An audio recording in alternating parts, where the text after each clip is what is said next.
আসসালামু আলাইকুম এভরিওয়ান। আজকে আমি আপনাদেরকে ছোট চিংড়ি মাছের ঝাল ঝাল ভুনা করে দেখাবো। তার জন্য আমি এখানে পেঁয়াজ, কাঁচামরিচ, টমেটো, রসুন সব কিছু ব্লেন্ডারে দিয়ে দিচ্ছি। তারপর পরিমাণ মতো লবণ, হলুদ, ধনিয়া গুঁড়া, মরিচের গুঁড়া সব কিছু দিয়ে আমি ব্লেন্ডার করে নিয়েছি। এরপর আমি ছোট চিংড়ি মাছগুলোতে লবণ, ধনিয়া গুঁড়া, হলুদ গুঁড়ো, মরিচ গুঁড়ো সব কিছু দিয়ে ভালোভাবে মেখে নিব। এই তো আমার মেখে নেওয়া হয়েছে। এখন আমি এগুলো ভেজে নেব হালকা একটু। চিংড়ি মাছগুলো কিন্তু বেশি ভাজা যাবে না, তাহলে শক্ত হয়ে যাবে, খেতে টেস্টি লাগবে না। তাই জন্য হালকা করে ভেজে নেব এগুলা। আমার ভাজা হয়ে গেছে। এরপর আমি সবগুলো চিংড়ি মাছ তুলে নিব।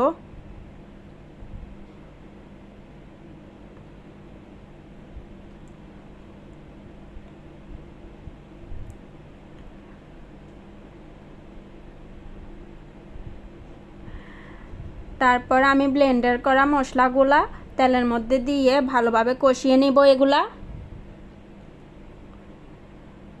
একদম পানি শুকিয়ে ফেলতে হবে। মশলাগুলার খুব সুন্দরভাবে কষিয়ে নিতে হবে।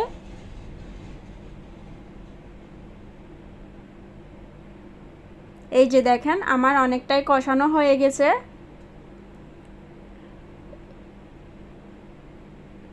এর মধ্যে আমি চিংড়িগুলা দিয়ে ভালোভাবে নেড়ে চেড়ে একটু কষিয়ে নিব।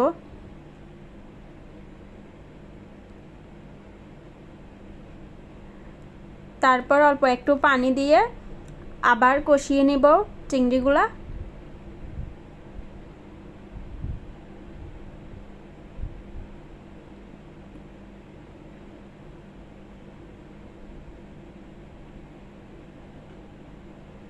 ঢাকনা দিয়ে 2 মিনিট কষানোর পর এই যে আমার কষানো হয়ে গেছে। এর মধ্যে পরিমাণ মতো পানি দিয়ে দিব।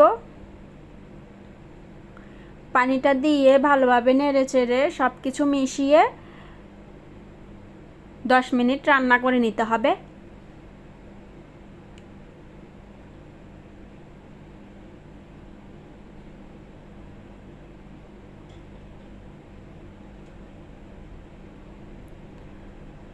এই যে আমার চিংড়িগুলা অনেকটাই মাখা মাখা হয়ে গেছে। আমি এর মধ্যেই নামিয়ে নিব। এর মধ্যে আমি ধনিয়া পাতা দিয়ে এখন এটা সার্ভ করে ফেলবো। আমার চিংড়িগুলা কিন্তু কমপ্লিট হয়ে গেছে রান্না। দেখেন খুব সুন্দর হয়েছে দেখতে।